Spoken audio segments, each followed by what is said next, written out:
ഡൽഹി സർക്കാരിനെതിരെ നഴ്സുമാരും പാരാമെഡിക്കൽ സ്റ്റാഫുകളും സമരത്തിൽ. കരാർ വ്യവസ്ഥയിൽ ഡൽഹിയിലെ സർക്കാർ ആശുപത്രികളിൽ ജോലി ചെയ്യുന്ന ജീവനക്കാരെ സ്ഥിരപ്പെടുത്തണമെന്ന് ആവശ്യപ്പെട്ടാണ് മലയാളികളടക്കം പ്രതിഷേധിക്കുന്നത്.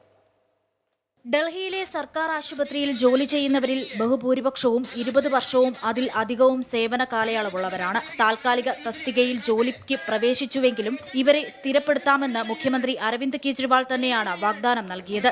ഇക്കാര്യവും പ്രതിഷേധക്കാർ ചൂണ്ടിക്കാട്ടുന്നു. കോടതി വരെ ഉത്തരവിട്ടു, നിങ്ങൾ അവർക്ക് വേണ്ടി ഒരു പോളിസി ഉണ്ടാക്കി നിങ്ങൾ അവരെ അഡോപ്റ്റ് ചെയ്യണമെന്ന് പറഞ്ഞിരുന്നു. പക്ഷെ അതിനുള്ള ഒരു മാനദണ്ഡവും കേജ്രിവാൾ സർക്കാരോ സെൻട്രൽ ഗവൺമെന്റോ ചെയ്യുന്നില്ല.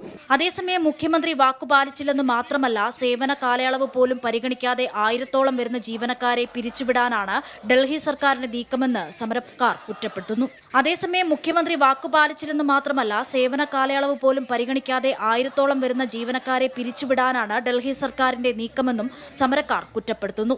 നിങ്ങളെ പെർമനന്റ് ആക്കും, ഔട്ട്സോഴ്സിൽ നിന്നും കോൺട്രാക്ച്വലിൽ നിന്നെല്ലാം മാറ്റി എല്ലാവരും പെർമനന്റ് റെഗുലറൈസേഷൻ ചെയ്യും എന്നുള്ളൊരു മാനിഫെസ്റ്റോ വെച്ചിട്ടാണ് ഇവർ നമുക്കിങ്ങനെ വാഗ്ദാനങ്ങൾ തന്നിരുന്നത്. പക്ഷേ പിന്നീട് എപ്പോഴും അവർ ജയിക്കുന്നുണ്ടെങ്കിലും നമുക്ക് പിന്നീട് ഒരിക്കലും അവരുടെ ആ വാഗ്ദാനങ്ങൾ നിറവേറ്റപ്പെടുന്നില്ല. അവർ ജയിച്ചു കഴിയുമ്പോൾ അവരുടെ മാനിഫെസ്റ്റോ പൊതുവെ മാറുവാണ്. നിയമനം സ്ഥിരപ്പെടുത്തണമെന്ന ആവശ്യവുമായി സർക്കാരിനെതിരെ പ്രത്യക്ഷ സമരത്തിന് ഇറങ്ങിയിരിക്കുകയാണ് മലയാളികൾ അടക്കമുള്ള നഴ്സുമാരും പാരാമെഡിക്കൽ ജീവനക്കാരും.